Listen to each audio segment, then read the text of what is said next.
যজ্ঞ করে নিজেকে পরিশুদ্ধ করতে পারবেন, সেইখানে ওরা বিভিন্ন ধরনের শাস্ত্র বানিয়ে, বিভিন্ন ধরনের শাস্ত্রগ্রন্থ লেখিয়ে, বিভিন্ন লাইব্রেরি আছে দেখবেন, ইসকনের অনেকগুলো লাইব্রেরি, প্রত্যেকটা লাইব্রেরি আছে। তা কি ব্যবসা। তাছাড়া আরও রয়েছে কি, গলায় তুলসীর মালা পরিধান করতে হবে, কপালে তিলক পরতে হবে, বিভিন্ন, আবার হাতে ভগবানের সাথে কখনো কণ্টাকে ডাকাটা কি হয়, ভগবানকে কেউ কণ্টাকে কখনো কি দেখেছেন? ভগবানের সাথে চুক্তি করে আমরা একমাত্র এই তাদেরই দেখি যারা জোলাহারে নিয়ে ভগবানকে দিনে এতবার দেখবেন, দিনে এতবার ডাকলে ভগবান তার মনের বাসনা পূর্ণ করে দেবেন, তাছাড়া হবে না। কেন ভগবানের সাথে কণ্ঠ কেন ভাই? যেখানে ভগবান নিজেই বলেছেন একবার নাম নিলে যত পাপ হরে, কাহার সাধ্য আছে তত পাপ করে। আমরা যদি ডাকার মতো ডাকলে পরে পাষাণের অশ্রু ঝরে। ভগবানকে যদি ডাকার মতো ডাকি, তাহলে একবারে যে ডাক হবে, সারাদিন আপনি এই ভণ্ডামি করে জপ করলেও তত নাম হবে না। এই জন্য ভগবানের সাথে কখনো চুক্তি করতে যাবেন না, ভগবানের সাথে কখনো কন্টাকে কথা হয় না। ভগবানকে আমি এতবার ডাকবো, তাহলে ভগবান আমাকে দেখা দিবেন, আমার পূজা গ্রহণ করবেন, এই ধরনের কুসংস্কারে আপনারা জর্জরিত হবে না। ভগবানের সাথে কন্টাক্ট চলে না। ভগবান বলছেন অপিচাত সুদরাচার ভজতে মামানন্য ভাগ সাধু এব সমন্তব্য সম্বেক ব্যবস্থিত হি ছ। নবম অধ্যায় রাজবিদ্যা রাজগুজ্জ যোগের 30 নম্বর শ্লোকে ভগবান বলছেন, যদি অতি দুরাচার ব্যক্তি আমাকে এক মনে ভজনা করেন, তবু তাকে সাধু বলি জানিবে, কেননি তিনি সঠিক মার্গে আছেন। জগাই মাধাই যখন ভগবান মহাপ্রভু যখন জগাই মাধাইকে বলেছিলেন, জগাই মাধাই তোমরা হরে কৃষ্ণ নাম করো, এই নামেই তোমাদের মুক্তি। তো তারা মাতাল, তারা বলেছিল কি যে আমি কেন তোমার কথা শুনে আমরা হরি নাম করব? তাহলে তুমি আমার কথা শোনো। কি কথা শুনতে হবে? যে তুমি আমাকে হরিনাম ডাকতে বলতেছো, আমি হরিনাম নিব। যদি আমি মদ খাইতে বলি, তুমি খাবা। ভগবান শ্রীকৃষ্ণ, ভগবান মহাপ্রভু চৈতন্য মহাপ্রভু, ঠিক আছে দাও তোমার মদ, আমি খাবো। ভগবান ওই সময় মদ্যপান করেছিলেন, তাতে কি ভগবান অপবিত্র হয়ে গেলেন? মহাপ্রভু চৈতন্য মহাপ্রভু কি তখন অপবিত্র হয়ে গেলেন? না। নামের জন্য আমরা এইটুক তো ত্যাগ করতেই পারি। নাম, এটা খাওয়ার দিক দিয়ে কোনো কিছু নাই। আমার পরমহংসদেব রামকৃষ্ণ পরমহংসদেব যত মত তত পথ, এইটা প্রচার করার জন্য এবং সমাজ থেকে কুসংস্কারগুলো, এই দ্বিধাদ্বন্দ্বগুলো দূর করার জন্য তিনি যত মত তত পথ প্রতিষ্ঠা করার জন্য কিছুদিনের জন্য ইসলাম ধর্ম গ্রহণ করেছিলেন, কিছুদিনের জন্য খ্রিস্টান ধর্ম গ্রহণ করেছিলেন, এবং সব ধর্মেই যে ভগবানকে পাওয়া যায়, ঈশ্বরকে পাওয়া যায়, সেটি তিনি প্রমাণ করিয়ে দেখেছিলেন। সেই পরমহংসদেব বলেছিলেন, রামকৃষ্ণ পরমহংসদেব বলেছিলেন, আহার হচ্ছে দেহের জন্য, আর পবিত্রতা মনের জন্য। খাদ্য, যে কোনো খাদ্য খেলেই যে অপবিত্রতা হয় এটি নয়। যেমন আমরা জ্ঞানযজ্ঞের মাধ্যমে একটা শুদ্ধ জ্ঞান পাই, এখানে পেটের মানে উদরে একটা যজ্ঞ চলে, যেখানে আপনি যে কোনো খাদ্যই দেন না কেন, এটা ভস্মীভূত করে, এটাকে শুদ্ধ করে দেয়। বলুন হরে কৃষ্ণ, জয় গীতা। আমরা কতকাল আর এই কুসংস্কারের বেড়াজালে আবদ্ধ থাকব? অনেক সাধু বৈষ্ণব আছে বা অনেক কীর্তনী আছে যারা স্টেজে বলতেছেন কি, যে দীক্ষা না নিলে ভগবান তার ডাক শুনে না, দীক্ষা না পর্যন্ত ভগবানকে ডাকার উপযুক্ত হয় না। এটি একটি বিশাল ভণ্ডামি এবং কুসংস্কার, এবং আপনাকে কুসংস্কারের বেড়াজালে তাদের দাসত্ব করার একটা প্রথম স্টেপ। কেন? যখন আপনি দীক্ষা নেবেন, প্রথমেই বলছে কি, দীক্ষা নিলে ভগবানকে ডাকা যায় না, ভগবান তার ডাক গ্রহণ করে না, ভগবানের পূজার উপযুক্ত হয় না। তাহলে আপনি অবশ্যই দীক্ষা নেবেন, আর দীক্ষা নিলে তাদের কাছে দীক্ষা নেবেন। আবার যখন দীক্ষা নেবেন, তখন আবার বলে দিল যে গুরু নিন্দা মহাপাপ, গুরুকে নিন্দা করা যাবে না। মানে সে এখন ভুল বলুক আর মিথ্যা বলুক, সত্য বলুক, সব কিছু মেনে নিতে হবে। হ্যাঁ, মেনে নিয়ে আপনি কুসংস্কারে দদ্রিত হয়ে তাদের দলে চলে গেলেন। তাহলে আপনি সত্যিটা জানলেন কি? ভগবান কখনো কি বলছেন? ধ্রুব মহারাজের নাম শুনেছেন, যিনি এখনো পূর্বের আকাশে শুকতারা রূপে ভোর সময় দেখা যায়, এবং পশ্চিমের আকাশে সন্ধ্যা তারা রূপে আমরা যে প্রতিনিয়ত দেখে থাকি, সন্ধ্যা তারা এবং শুকতারা, সেটি কিন্তু এই ধ্রুব কিন্তু মাত্র 8 বছর বয়সে একজন সন্ন্যাস হয়েছিলেন, এবং তিনি কি করেছিলেন? কোনো গুরু শিক্ষা ছাড়াই তার মায়ের আদেশে, তার সৎ মায়ের আদেশে তিনি বনে গিয়ে নারায়ণকে অর্থাৎ ভগবান বিষ্ণুর দর্শন পেয়েছিলেন। কার প্রচারণায়? নারদের প্রচারণায়। নারদ মুনি তাকে উৎসাহ দিয়েছিলেন। যিনি যখন ধ্রুব তখন বনে গিয়েছিলেন, আপনারা হয়তো এই কাহিনীটা জানেন যে উত্থান পথের দুইটি স্ত্রী ছিল। উত্থান পথের বড় স্ত্রীর নাম ছিল, বড় স্ত্রীর ছেলে ছিল উত্তম কুমার এবং ছোট স্ত্রী ছিল ধ্রুব। তা একদিন যখন সিংহাসনে ধ্রুব তো ছোট ছিলেন, তার আসনে অর্থাৎ উত্থান পথের আসনে গিয়ে বসছিলেন এবং উত্থান পথের কোলায় বসছিলেন, তখন তার সৎমা তাকে তিরস্কার করে অপমান করে বলছিল যে আসন নিতে তাও বনে যাও, বনে যায় মর গিয়ে, এইভাবে তাকে অবমাননা করেছিলেন যেহেতু তার সৎমা। তখন ধ্রুব এসে তার নিজের মাকে অর্থাৎ ছোট মাকে বললেন যে মা, বড় মা আমাকে এইভাবে বলেছে যে বনে গিয়ে মর। তখন তার মা বলেছিলেন অর্থাৎ তার নিজের মা বলেছিলেন যে যেহেতু তোমার বড় মা তোমাকে বলেছেন বনে গিয়ে মর, তুমি বনে যাও, তাহলেই তোমার জন্য মঙ্গল হবে। তখন ভগবান এই ধ্রুব এই মায়ের আদেশে মায়াকে গুরু ভেবে বনে গিয়েছিলেন এবং বনে গিয়ে যখন সে সাপের দেখা পায়, সাপকেই বলে ভগবান তুমি আমার নারায়ণ, হে প্রভু তুমি আমার নারায়ণ। আবার যখন বাঘের দেখা পায়, বাঘের সামনে গিয়ে বলে তুমি আমার নারায়ণ, অর্থাৎ তিনি নারায়ণের প্রেমে ব্যক্ত হয়ে এক সময় নারদ মুনি তাকে ধ্যানের কথা বলে যে এইভাবে তুমি ভগবানকে ডাকতে থাকো, তিনি অবশ্যই দেখা দেবেন। অবশেষে ভগবান এই নারায়ণ অবশেষে নারায়ণ দেখা দিতে বাধ্য হয় এই বালক ধ্রুব। এই ধ্রুব তো কখনো গুরু গ্রহণ করেনি। তখন ভগবান নারায়ণ বলছিলেন যাও তুমি এখন রাজ্যে গিয়ে তোমার এই সেই সিংহাসন, তোমার পিতার আসন অলঙ্কৃত করো, তুমি রাজ্যে গিয়ে রাজ্য পরিচালনা করে। তখন ধ্রুব কি বলছিলেন, হে ভগবান, কেউ কি স্বর্ণ পেলে আরো পাথরের দিকে তাকায়? অর্থাৎ ধ্রুব বুঝিয়েছেন যে আমি স্বর্ণ পেয়েছি, অর্থাৎ ভগবান সরাসরি স্বয়ং ভগবানকে পেয়েছি, তাহলে আমি কেন আর এই মায়ার জালে রাজ্য পরিচালনা করতে যাব? তিনি বলে বুঝাচ্ছেন আমি আর যাব না, আমি স্বর্ণ পেয়েছি আর পাথরের দিকে তাকাবো না। তখন ধ্রুবকে মুক্তি দান করে এবং ধ্রুব তারা হিসেবে তাকে রাখা হয়। এখনো আমরা যাকে পূর্ব আকাশে ভোরবেলা শুকতারা এবং পশ্চিম আকাশে সন্ধ্যাবেলা সন্ধ্যা তারা নামে দেখি, সেটি ধ্রুব। তা ধ্রুব তো গুরু ধরেনি, ধ্রুব তো গুরু ছাড়াই মায়ের আদেশে চলে গেল। এখন বলতে পারেন যে অবশ্যই মাতার গুরু। হ্যাঁ, আমি এটাই বলি যে যে আপনাকে কিঞ্চিত পরিমাণ জ্ঞান অর্থাৎ গুরু সম্পর্কে কি ধারণা দেওয়া আছে, ও অজ্ঞান অতিমিরান্তস্য জ্ঞানাঞ্জনা শলাকায়া চক্ষুরুম মিলিতম येन তস্मै শ্রী গুরুবে নমো। যে তোমাকে অজ্ঞানের অন্ধকার থেকে আলোর পথে নিয়ে আসবে সেই তোমার গুরু। অর্থাৎ এখানে ধ্রুবের সৎমা যদিও তিনি তাকে অবজ্ঞা করে বলছিলেন, কিন্তু ধ্রুব সেটি গ্রহণ করে বনে গিয়ে মুক্তি লাভ করেছিলেন। সুতরাং এখানে ধ্রুবের গুরু হচ্ছে তার সৎমা, তার আদেশেই তিনি মুখ্য লাভ করেন। সুতরাং আমরা গুরু করি, গুরুকে যার কাছ থেকে আমি যে কোনো শিক্ষা গ্রহণ করব, একটা জ্ঞানের অজ্ঞানতা থেকে জ্ঞানের আলোয় পৌঁছতে পারবো, যে আমাকে পথ দেখিবেন সেই গুরু। শুধুমাত্র দীক্ষা নিলেই গুরু হয় না। গুরু এই জন্য বলছেন যে গুরু মিলে হাজার হাজার শিষ্য মেলে না। গুরু তো অনেক আছে, কারণ আমি রাস্তাঘাটে কোনো পথ চিনি না, সেখানেও আমি যে গুরু অর্জন জিজ্ঞেস করলে সেও আমার গুরু। আমি যে কোনো জায়গায় যেতে হলে যদি না পথ চিনি, একজনকে জিজ্ঞেস করলে সেও আমার তৎক্ষণাৎ গুরু।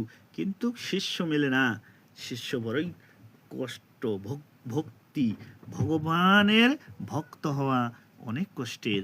একজন গতকাল রাধাকৃষ্ণের একটা কথা বলেছ, রাধা কৃষ্ণ কি? রাধা মানে কি? রাজ শব্দটা এসেছে আরাধনা বা উপাসনার থেকে, যে ভগবান শ্রীকৃষ্ণের সবচেয়ে পরম ভক্ত হচ্ছে রাধা। আর আমরা কিন্তু রাধা কৃষ্ণের মানে যুগল মেলেন অনেকে জানি কি এটা প্রেমও আছে, প্রেম ভক্তি শুধু এইটা না। যেমন গোপীরা অর্থাৎ বৃন্দাবনের যদি আমরা লীলায় চলে যাই ভাগবত থেকে, যে গোপী ছিল, গোপীদের বলা হয়েছিল কি যে ৬০,০০০ গোপী ভগবানের প্রেমে আসক্ত হয়েছিলেন, ভগবানের সাথে প্রেম বিনিময় করেছিলেন। এখন এই যে একটা কুসংস্কার, মানে ভগবানকে নিচু করা হয়েছে, ভগবানকে হীন মানসিকতায় পরিণত করা হয়েছে, ভগবানকে কলঙ্কিত করা হয়েছে। কারণ আপনারা দেখবেন বৃন্দাবনে যখন এই নন্দরাজ ছিল, এটা কিন্তু একটা রাজ্য নয়, বৃন্দাবন একটা পঞ্চায়েত, একটা গ্রামের মতো, যেখানে পরিবারের সংখ্যা ছিল 300 থেকে 400 পরিবার, এবং গড়ে 4-5 জন সদস্য হলে সেখানে মোট সদস্য সংখ্যা ছিল 4 থেকে 5,000। সেটা কি, স্ত্রী, পুরুষ, নারী, শিশু সব মিলিয়ে, বৃদ্ধা থেকে সব কিছু মিলেই 4-5 হাজার লোকজন ছিল এই বৃন্দাবনে। তাহলে বৃন্দাবনে কিভাবে 60,000 গোপী হলো? এটি আমাদের একটা ভুল বোঝানো হয়েছে, এটি আমাদের না বুঝে একটা কলঙ্কিত করা হয়েছে ভগবানকে, যে ভগবান 60,000। হ্যাঁ, আমি মানি ভগবানের প্রেমে সকলেই আসক্ত ছিল, কিন্তু এই প্রেম এই গোপী আর ভগবানের প্রেম না। এটা তো একটা যেমন মায়ের সাথে ছেলের প্রেম, ভগবানের সাথে ভক্তর প্রেম, এটা ভগবান ভেবে তারা ভক্তি করছিল। কিন্তু আমরা ভাগবতে যেভাবে উপস্থান করি তাতে এটা একটা মানে যৌন প্রেমের দিকে ধাবিত হয়, যেটা আমাদের সমাজকে কলঙ্কিত করে, যেটা নিয়ে বিভিন্ন অন্য ধর্মাবলম্বীরা আমাদেরকে ইনসাল্ট করে, যে তোমাদের ভগবান 60,000 মেয়ে নিয়ে নাকি নৃত্য করেছিল, 60 লীলা করেছিল, আনন্দ রসোত্তাসন করেছিল। যিনি ভগবান সর্ব কিছুর অধীশ্বরী, অহম সর্বস্ব প্রভাব মত্ত সর্বং প্রবর্ততে ইতি মত বা ভজন্তে মাম ইতি অহম, যা সব কিছুর আমি প্রবর্তক, আমার থেকে সব কিছুর উৎপত্তি। আর সেই ভগবানকে আমরা কলঙ্কিত করেছি, যা আমরা অন্য ধর্মাবলম্বীদের কাছ থেকে এই ধরনের প্রশ্নের সম্মুখীন হতে হয়। কিন্তু আসলে এগুলো আমাদের ভুল বোঝানো হয়েছে। এই ভাগবতগুলো কে লিখেছেন? আমাদের মতো সাধারণ লোকেই লিখেছেন। কিভাবে 60,000? যেখানে নন্দের যে রাজ্যটা পঞ্চায়েত ছিল, এটা রাজ্য ছিল না, একটা গ্রাম বা পঞ্চায়েত ছিল, সেখানে মাত্র 300 থেকে 400 পরিবার ছিল।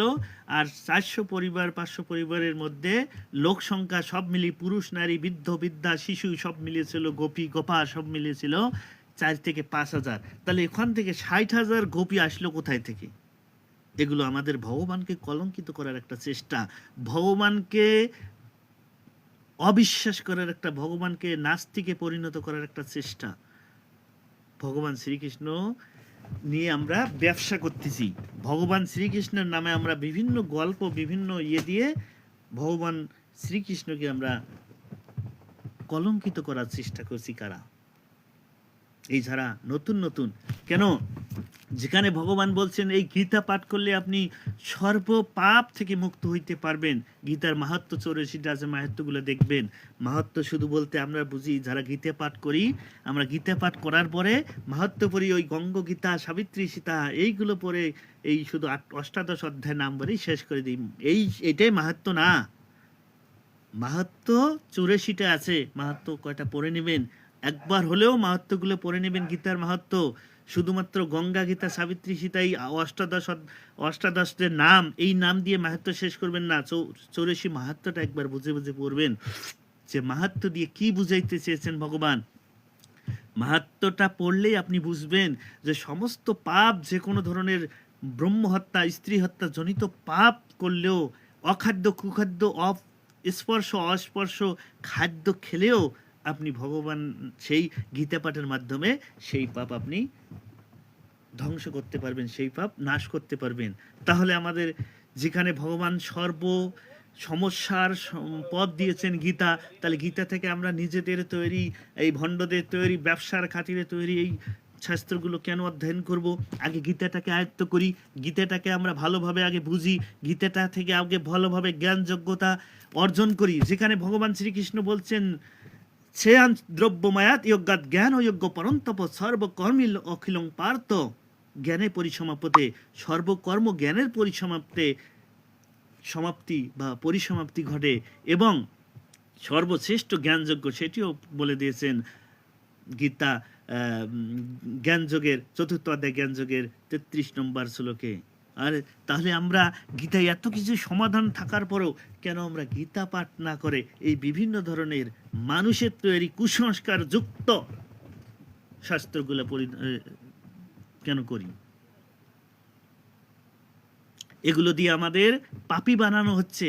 এই যে ভণ্ড শাস্ত্রগুলো দিয়ে আমাদের শুধু পাপী বানানোর চেষ্টা করা হচ্ছে, শুধু আমাদের পাপী বানানোর চেষ্টা করা হচ্ছে। এই কারণে যখন আমরা নিজেকে পাপী ভাববো, যতক্ষণ আপনি নিজেকে ভাববেন না আমি সাত্বিক, আমি শুদ্ধি আছি, ততক্ষণ আপনি ভগবানের যতই সেবা করেন না কেন, আপনার সেবা ভগবান গ্রহণ করবে না বলতে আপনি ভগবানের সেবার যোগ্যই হবেন না, যতক্ষণ না নিজেকে আপনি বলতে পারবেন আমি সঠিক শুদ্ধ, আমি ভগবানের সেবার জন্য উপযুক্ত। যতক্ষণ আপনি নিজের স্যাটিসফাই হতে পারবেন না, ততক্ষণ আপনি ভগবানের সেবার জন্য উপযুক্ত নয়। আর তারা চাচ্ছে আপনি সবসময় নিজেকে পাপী ভাবুন।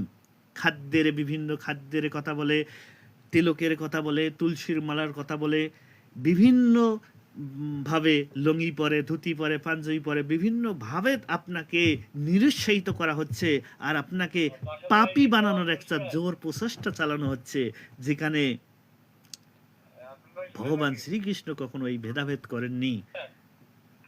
আপনার মাহাত্ম্যগুলো পড়লেই বুঝতে পারবেন যে সকল গৃহে ভোজন করতে পারবেন, সকল গ্রহ থেকে দান গ্রহণ করতে পারবেন তাতে, এবং নিত্য গীতা পাঠ করলে আপনি সেই পাপ থেকে মুক্ত হবেন। এবং যদি আপনি সকল অন্নপূর্ণা গ্রহণ করেন, তারপরেও আপনি গীতা পাঠের মাধ্যমে সমস্ত পাপ থেকে মুক্ত হতে পারবেন। তাহলে গীতা এত কিছু সমাধান সংক্ষিপ্তভাবে মাত্র 700 শ্লোকের মাধ্যমে এবং 84টা মাহাত্ম্যর মাধ্যমে, 784টা শ্লোক এর মাধ্যমে সমস্ত জ্ঞান সম্পর্কে ধারণা দিয়েছেন। সমস্ত জ্ঞানের আমাদের যে চক্ষু বিকশিত করার একটা সুযোগ করে দিয়েছেন। এইটাই আমরা পড়ি। আমাদের ধরা দিয়ে হয়েছে কি, যখন আমরা বলা হলো, যখন তারা একটা যে চক্রটা কিভাবে আসে দেখেন, আপনাকে মূর্খ রাখার বা মূর্খ বানানোর একটা প্রচেষ্টা চলছে। আপনাকে পাপী বানানো, আপনাকে মূর্খ বানানোর যে কৌশলটা এরা ভালোভাবেই অ্যাপ্লাই করেছে। দেখেন, প্রথমে বলা হয়েছে যে আপনি যতক্ষণ না আপনি দীক্ষা গ্রহণ করবেন ততক্ষণ আপনি ভগবান ভক্তির যোগ্য নয়। তো আপনি কি করবেন? দীক্ষা গ্রহণ করবেন। আর দীক্ষা গ্রহণ করার পরে বলবে কি, গুরু নিন্দা করা যাবে না, গুরু সত্য মিথ্যা যাই বলবে সেটি মেনে নিতে হবে। এটি আপনি কুসংস্কারে আবদ্ধিত হতে থাকবেন। তারা আপনাকে তাদের রচিত, তাদের সম্পাদিত শাস্ত্রগুলো পড়তে বলবে। আস্তে আস্তে কুসংস্কারে আপনি ধাপিত হবেন। আর আরেকটা কথা হচ্ছে, যখন আপনি দাসত্ব গ্রহণ করলেন, তখন এই গীতাগুলো আপনাকে কিন্তু পড়ার উৎসাহ করবে না। করবে কি, তাদের তৈরি শাস্ত্রগুলো পড়তে বলবে। এবং আপনি যেন বেশি গবেষণা করতে না পারেন, বেশি জ্ঞানী হতে না পারেন, বেশি জ্ঞান অর্জন করতে না পারেন, এই জন্য আপনাকে কি করা হবে? হাতে একটা ঝুলি ধরে দেওয়া হবে। আপনি শুধু কৃষ্ণ নাম কৃষ্ণ নাম কৃষ্ণ নাম জপ করতে থাকেন। আমি জানি কৃষ্ণ নাম জপ করলে ধর্মই হয়, পাপ হয় না, কিন্তু আপনাকে তো জ্ঞান অর্জন করলে তার চেয়ে জ্ঞানযোগ্য শ্রেষ্ঠ যজ্ঞ কেন বলল? এটা তো নাম করতে হবে। মহাপ্রভু তো বলেছেন যে হাতে করো নাম, হাতে করো কাম, মুখে করো নাম, অর্থাৎ নাম জপতেই হবে। কিন্তু জ্ঞান যজ্ঞ যে শ্রেষ্ঠ যজ্ঞ, সেটি তো ভগবান বলেছেন। তাহলে জ্ঞান অর্জন করবো না আমরা তো কাজ করার সময় ভগবানকে ডাকবো, কিন্তু ভগবানকে কেন আমরা চুক্তির মাধ্যমে ডাকবো? দিনে এতবার কেন? এটা কি চুক্তি নিয়ে ভগবানের সাথে কন্ট্যাক্ট নিয়ে কোনো হয় না। আপনারা যারা কীর্তনীয় আছেন, অনেক কীর্তনীয় বলেন আমাদের পাপী বানানোর জন্য যে ভগবান মহাপ্রভুর নামের আচার্য, যিনি শঙ্কর আচার্য, এই মহাপ্রভুর শিষ্য, পরম সহচর, তার কথা বলা হয় যে তিনি 3 লক্ষ বার নাম জপ করে, 3 লক্ষ বার নাম জপ করার পরে ভগবানের সেবা গ্রহণ করতেন।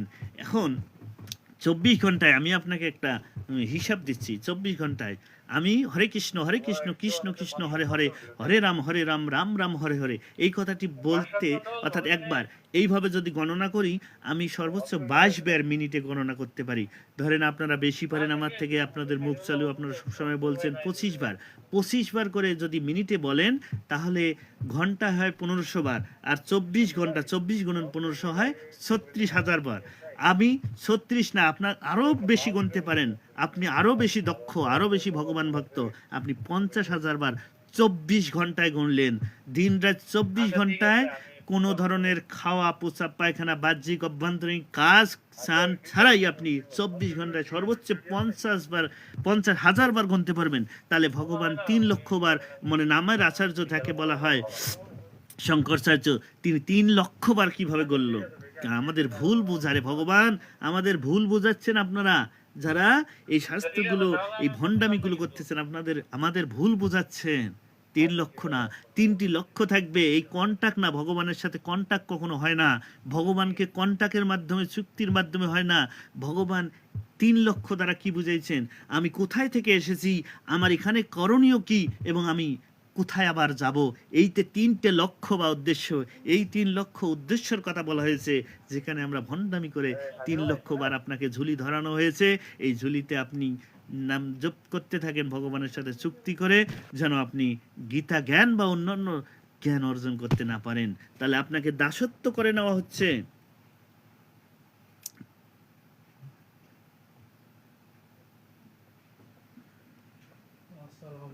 হ্যাঁ, ওয়ালাইকুম আসসালাম। কি খবর? ওইখানে আছে। ওদের তো চার্জ দাও, চার্জ তো দেওয়া নেই। ওই সাদা চার্জারটা খোলো।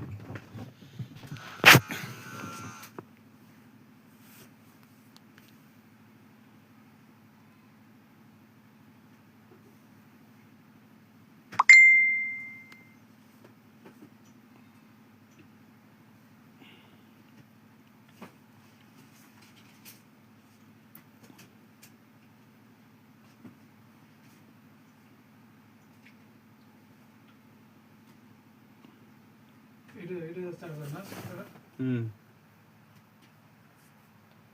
একটু আমাদের 5 লাখ কন্ট্রোল বিরোধী